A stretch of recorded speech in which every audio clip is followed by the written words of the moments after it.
Good evening. Welcome to Boise State in the Community, a service learning class where we connect you to social justice issues and how Boise State is working to affect those issues going on in the community. Now today I have in the studio with me one of the smartest women on campus. She's so smart they just gave her all of this emerging technology and they're like, have fun with it. Her name's Professor Amy Vecchione. And Amy, thanks for joining us. Thank you so much for having me tonight. So you live in this kind of creative space where ideas meet innovation. How did you get there, and what makes you excited to be able to connect ideas and innovation, be creative? One of the cool parts about being just a human is that we're always making things. It's a really special quality about us, and I would say throughout my entire life, I have been interested in how we make things, how we put things together. I've worked on building a lot of things, and even as a kid, I wanted to be using hammers and constructing things and thinking about how the world is put together. So I've kind of done that for a very long time, but while I was an undergrad, I really started putting things together in a new and different way. Technology was just starting to take off. The internet was starting to boom, and that was in the 90s. And so we were just starting to figure out how was the internet going to help or hinder us?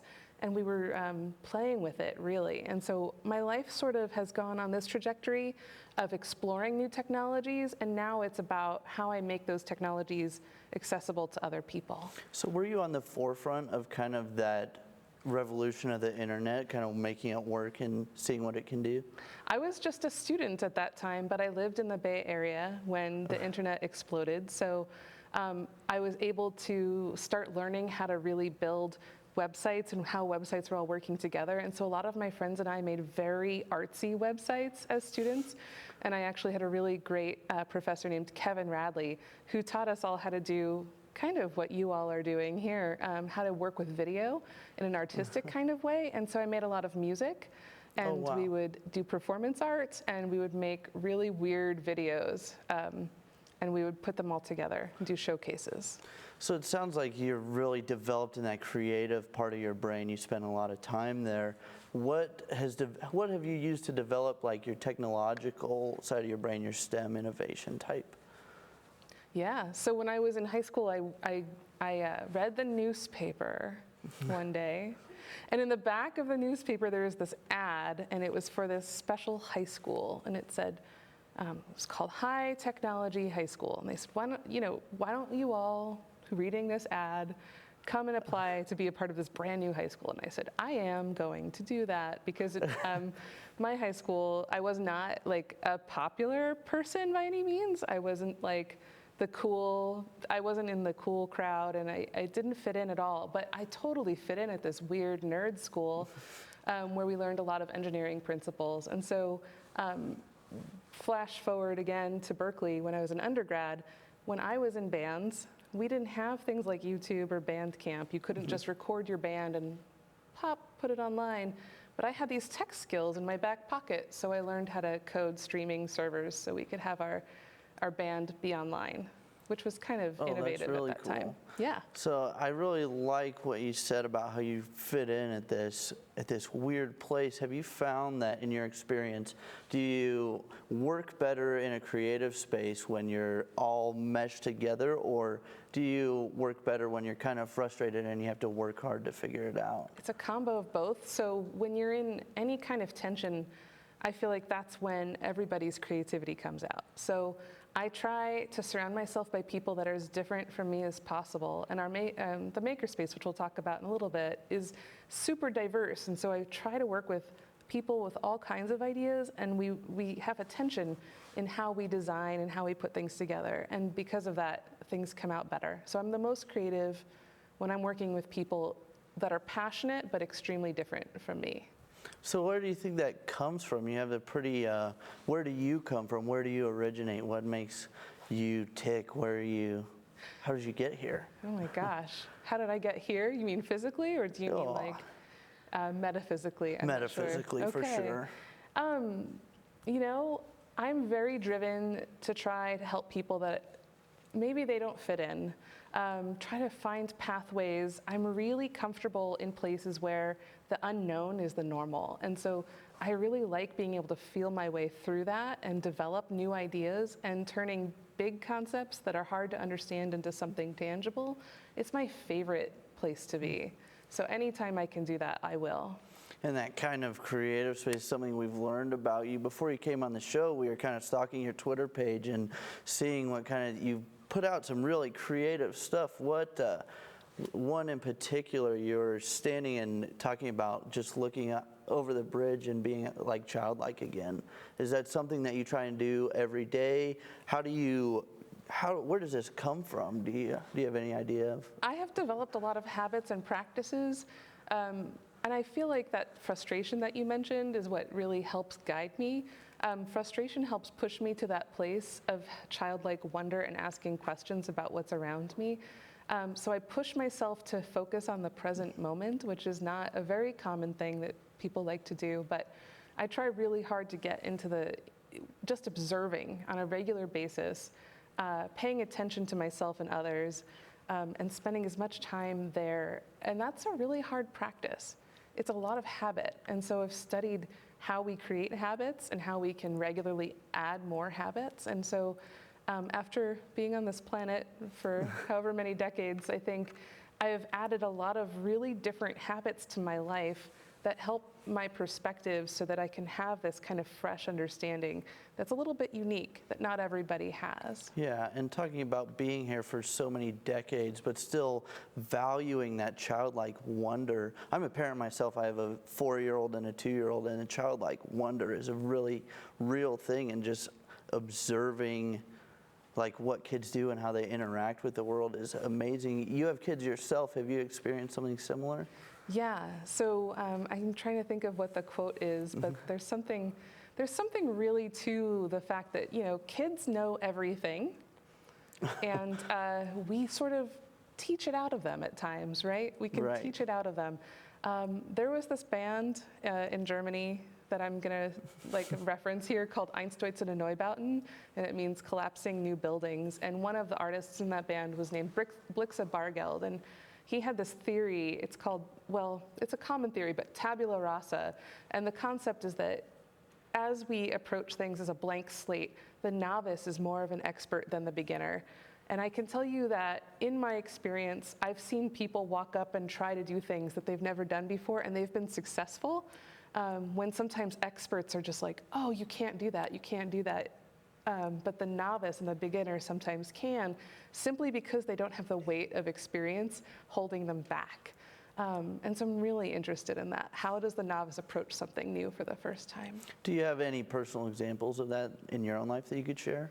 My favorite one is probably, and this is a reference to making and maker spaces and 3D printers, but I can't remember what exactly it was, but someone was trying to combine colors, and we were like, oh, you can't do that. And they said, oh, well, I just did it, though, yesterday. And I was like, you did?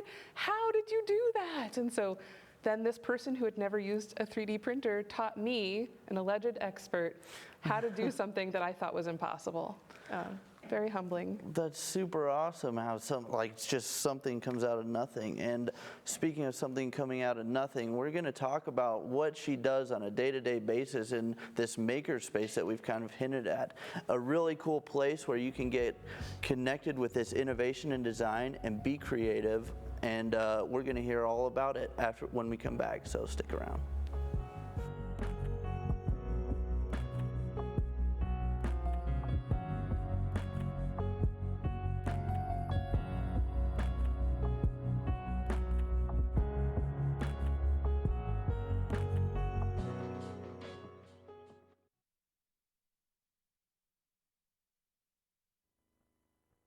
The Maker Lab at Albertsons Library is a radically inclusive space and community for learning new ideas, technologies, and applying a new mindset to your work. Everyone on the Boise State campus is welcome to come into the Maker Lab and use the equipment and join the community. We invite you to come into the Maker Lab and learn about emerging technologies. A few things we offer to everyone on campus are workshops on design thinking and other technologies, 3D printing, 3D design, a giant whiteboard wall, a green green screen, microphones, cameras, video cameras, lighting equipment, a sound booth, Adobe Creative Cloud, Arduino, Raspberry Pi, and Makey Makeys. Don't know what these are? That's okay. We didn't either when we were starting this, but we can show you how to get started. It doesn't matter what your major is, we can help you make your idea a reality. We also have an awesome, diverse, and fun group of students who steer the space. Some of the student groups who hang out here include the Space Broncos, the Computer Science Club, Full Stack, the Microgravity Team, University Innovation Fellows, and the Creative Technologies Association. Everyone is welcome. MakerLab faculty and staff can provide innovative workshops for you and your group. Dina, Amy, Beth, and Haroon can help you get started. Visit makerlab.boisestate.edu or stop by Library Room 111 to get started. We are here to help you succeed.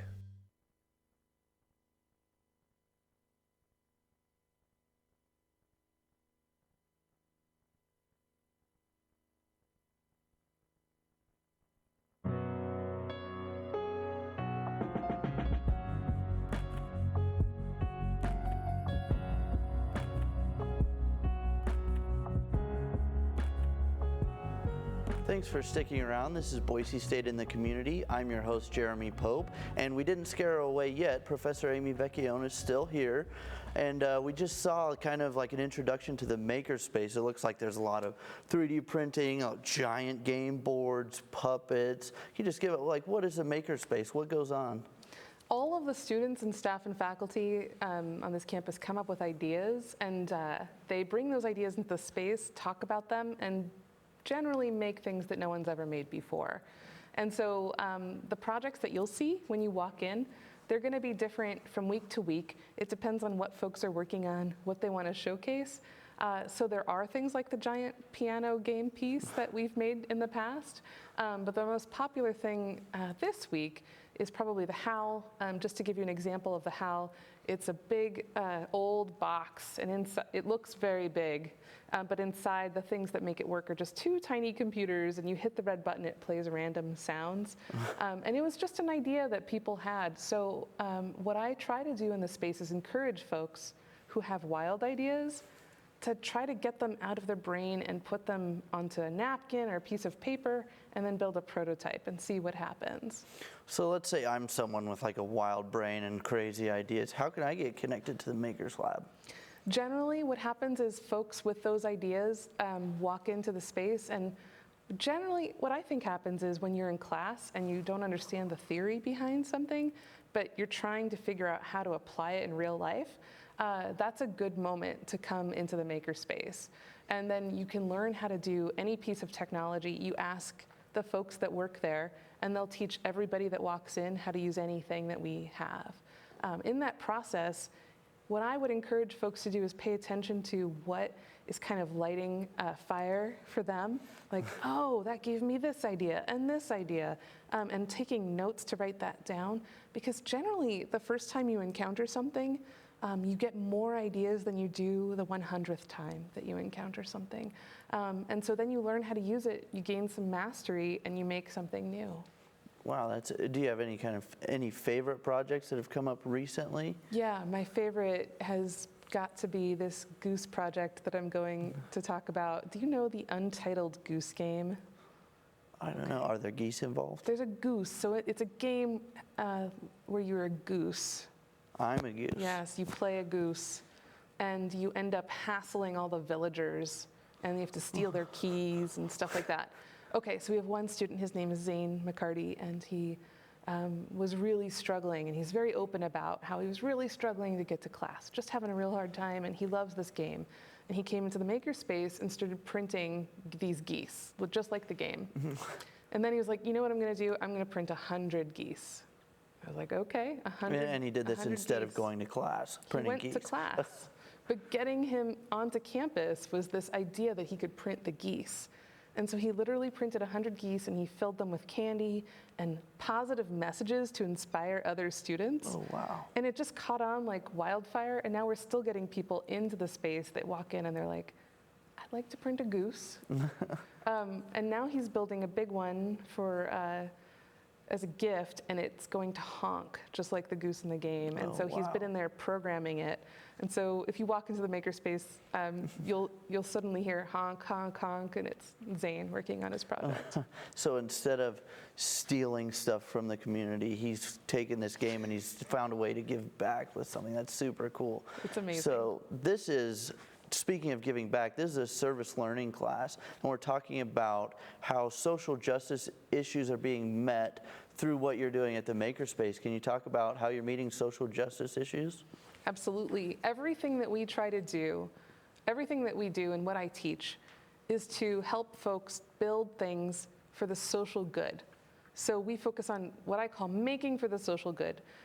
We don't want individuals to come in and make things just for the sake of it. We want them to target a community, usually their community, define a need that they can solve, and then build things that help those individuals. And so that's what I espouse on a daily basis. So for example, a lot of accessibility tools. One woman I'm working with, Kylie Lopshire, she's building this handhold for her iPhone. Her grandmother can't grip. And grip strength is something we really probably take for granted on a day-to-day basis. But certain folks with different disabilities can't actually squeeze or hold even a phone or an iPad. She built this holder so that her grandmother can just hold an iPhone and watch cat videos. And I know that that sounds really silly, but it gives her great joy and it allows her to have functionality in her life. And so we do a lot of building to help folks. One thing in particular right now is we're working on a prosthetic arm. And so this Saturday, we're going to be working with a man who lost his arm, and we're going to try it out. So there's going to be muscle sensors in the spot where he has some arm left, and they will trigger a 3D printed arm to move. So Wow, that's super those are some of the cool. things we do. So it's not just about having fun and being creative, but having fun, being creative, and making the world a better place because of it. That's really cool to you.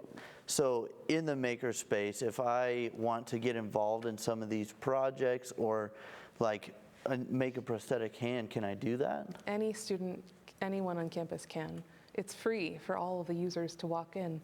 And I know that walking in, you're coming in, I know that not everybody can do that, but you know, I would say make some time to do so.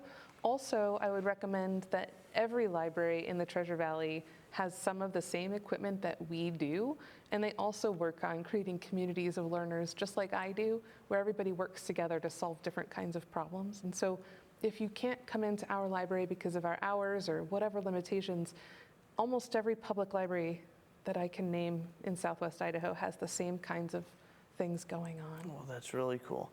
So it's my understanding that you are one of kind of like the pioneers of this Makers Lab, this whole thing. How did you get it started? Where did the Makers Lab happen? I would argue that libraries have always done this. In Egypt, there was a Library of Alexandria many, many, many years ago, and it was referred to as the birthplace of ideas. And individuals would come there because that's where the information was, and they would come with their new ideas, and they'd talk to other people about the information, and they'd create something new. So I think it's maybe very new, but also it's the same thing we've always done. But in 2012, I went to a conference in California, and my son was an infant at the time, and I ran into some colleagues, Todd Colgrove, and some others, and we started talking about how information was changing and that individuals could have access to information anywhere. And that's not necessarily true, but we think that we can find it on Google, right? And so how do we switch from being a library where we consume information to a library where we create information? And so that's when we came up with the idea to start doing maker spaces in libraries. Yeah, it feels like today, I know that a lot of people that I know feel like the library is kind of an obsolete place. Like, why would I go there for information? I have Google. And so this idea that we are going to the library to innovate, that's something that I mean, I feel like a lot more people should know, because that's not something that even I knew before I met you.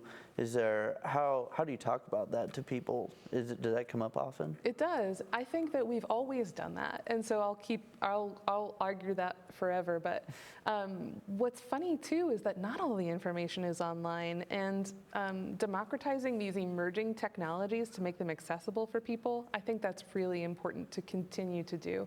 That's what libraries do really well. We're efficient at it. We make things accessible to everybody. And it's the core of a democracy, so as part of how we all want to learn together, I think it's a very important aspect of that.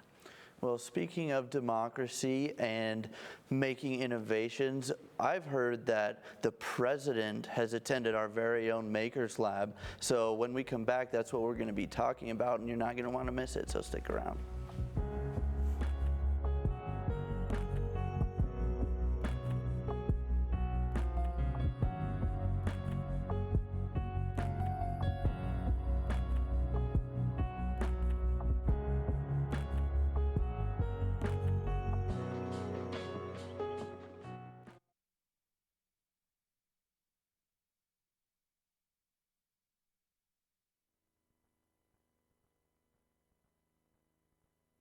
When I was interviewing for this position just a few years ago, the subject of the observatory came up, and I was really excited to learn that we had this really unique facility here on campus. And so right away I was really gung-ho to help out and to get it up and running. The observatory here was built back in 1977, originally on top of the science building right next door to us here. And then in '78, when the education building was finished, they craned the observatory up and put it on top of the education building here. And so since then, it's been a really popular attraction. It's been a locus for astronomy outreach here in Boise. We did a pony up campaign to help refurbish the observatory. Basically, we needed to buy a new mount for our beautiful 16-inch telescope. Within 2 weeks, we reached our initial goal of $8,000. And so over the course of the next 2 weeks, we solicited an additional $2,000, which we managed to get. The Boise community was fantastically supportive, and I'm very grateful for that support. Our plans for the observatory here at Boise State University are many. We are hoping to use this observatory as a focus for public outreach to the Boise community and the Idaho community more broadly. We can use it to do teaching for our astronomy classes, and I'm also hopeful that we'll be able to use it to do research. My research focuses on extrasolar planets, and there's lots of fun research projects you can do even with a small scope, even in the middle of a city like Boise. This is only one of a handful of such facilities in the state, and so our students are going to have a unique ability to do astronomy for real, not just on the computer, not just in the lab, but actually at a telescope using the night sky as their classroom.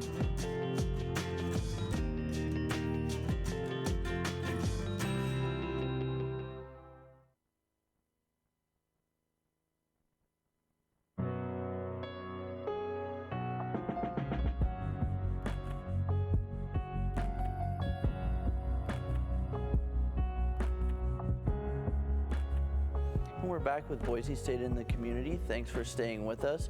We're still here with Professor Amy Vecchione, and she's been making waves in the makerspace community, and it's attracted the attention of some pretty important people. The president was at the Makers Lab, not the president of the United States, we're one vowel away from that, the president of the university. Can you tell us about when she came by? I had the great privilege of getting to meet with our presidential candidates last year when we were still making a choice as to who we were going to select for president. And President Trump did stop by, and what was amazing was how engaged she was, talked about what she had done in Arizona with interdisciplinary work and makerspaces. But then I showed her the HAL, which I mentioned earlier, the thing with the giant red button that you press and then you hear a random sound. And what was amazing was some people kind of tuned out of the conversation, and some people kind of talked about it, makerspaces on a theoretical level, but what President Trump did was she hit the button, played a song, and then she danced to it. And I was like, yes, this is the right person, like, please. But she was so engaged and understood how this kind of work supports that transdisciplinary stuff that we all do, where we have engineers and artists and business majors all working together to make up new projects, services, and ideas. That's something that, like, the president, she's connected with everybody at the university, and to have someone that, like, that childlike innocence and creativity is really important, and that's kind of a show of that in my mind. I mean, do you feel like that's something, an important trait in a leader? I think that leaders ought to show us what's possible and guide us and support us into believing in what we think is possible, and I believe that's something that she does particularly well. And I think that's also something that you do particularly well. And so you recently talked to the State Board of Education. Can you tell us what that meeting was, what happened, what you were doing there? Yes, the State Board of Education guides all the decisions for K through 12 and public higher education. I was invited to speak about my work, and I explained to them a lot of what I talked to you about today, but how important it is for us to make in ways that benefit our community. I talked to them about how much learning takes place in our makerspace. So when you're in a class, you get graded and there's some stress. So people get really stressed and they just want to get really good grades on the test or the assignment. But when you walk into this Maker Lab, you're not graded per se. You have to explore and come up with new ideas. And when people kind of hook into that, the sky is the limit and they're learning, it just soars. They come up with these brilliant projects to help everybody, and they're learning. It's really incredible. A lot of the students I work with get hired out of the makerspace. They go on to internships, some of them even into careers in my field, which makes me feel so happy because I get to help your generation build similar spaces in other libraries, schools, what have you. And so that's what I talk to them about. That's super cool, having students come here and, like, now they're innovating in ways that you aren't, that ways that you couldn't have even imagined. Can you, like, what is that like for you as a kind of a mentor? Oh my gosh, it's my great privilege, and I do not know how I got so lucky.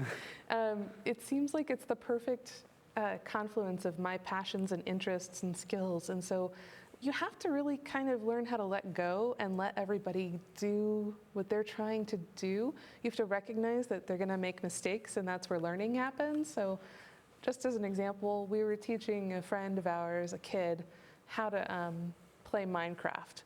The first time you start playing a game like that, you die a bunch of times. That's the learning process, right? I don't know if you've played Minecraft before, but if you're playing in survival mode, some of you will know, the zombies will get you, and you have to learn that somehow, right? And so in the makerspace, it's pretty similar. You're gonna screw up maybe the first couple times, but that's learning. So we give out an award that's called the Broke It Good Award. It's when you failed so well that everybody learned something from the process. You have to be very comfortable with that. You can't kind of be a control freak about things like that. Yeah, so you talked about in the first block how you went to high school where you fit in. You kind of didn't feel like you fit in a lot of places until you got in this weird group of creative people. This Makers Lab is a place where the president of the university can come, but also these people that feel like they're down and out and kind of like they don't know what else to do, and they can kind of exercise their creativity. Is that, how do you bring those values into the Makers Lab and make sure that everybody feels welcome?